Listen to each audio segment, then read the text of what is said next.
we're all about financial planning. I think that that's something, and I love your perspective on it. Is people come to us to help give them some sense of direction and some sense of certainty of what needs to be done to get to the future. But even in financial planning, there is no certainty. It is an art. It's an art, not a science, right? It's got to be molded, and things happen, right? Something in life happens that you have to change it, and that's what I think makes this industry so important. How do you, from your perspective, help clients realize that? Because I don't know if the industry realizes it. Sometimes I think that it's just because of financial services. You think about insurance and banking; it's like very transactional. Sometimes people view wealth management as transactional, but it's not. You don't know what's going to happen, and you need someone to help have a clear mind and a vision for how to handle those situations and plan for them in the future. How do you help your clients see that and understand that value from you?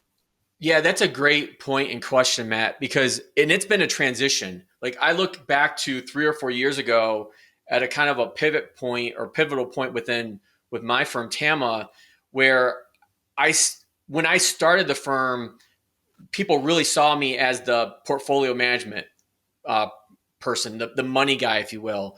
I really wasn't focused a whole lot on the financial planning, the wealth planning that I do today.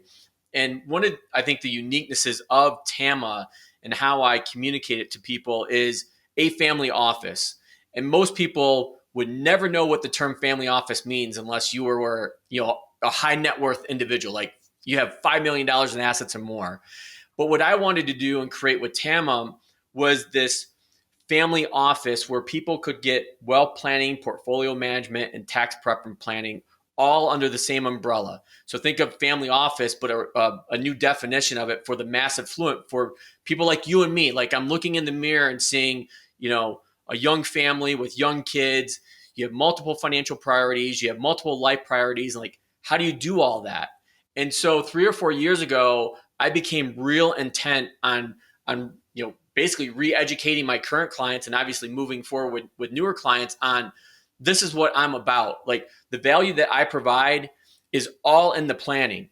Like I get compensated based on the assets under management, and that's still like a balancing act, if you will. There's good and bad of that model, but it's not that portfolio management's not important. Your returns are important, but as research study after study shows, your most of your return comes from saving and compounding. It's not me picking like the best stocks. I mean, even though I feel like I'm pretty good at it and have a good track record, that's not where all the value's at. It's making sure that you're making the right decisions, whether it's putting money into 529, maxing out IRAs, 401ks, you name it.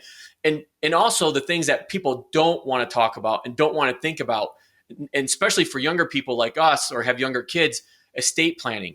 Matt, you don't know how many people that I interact with at the beginning of a conversation that has young kids like we do that don't have an estate plan, and that scares the bleep out of me. And because it just takes a rare event. Yes, it's rare, but I've seen the downside of not having those documents in place and how it can just utterly destroy a family, because now you have two sides of warring families going at each other for custody and asset control, and it's a nightmare.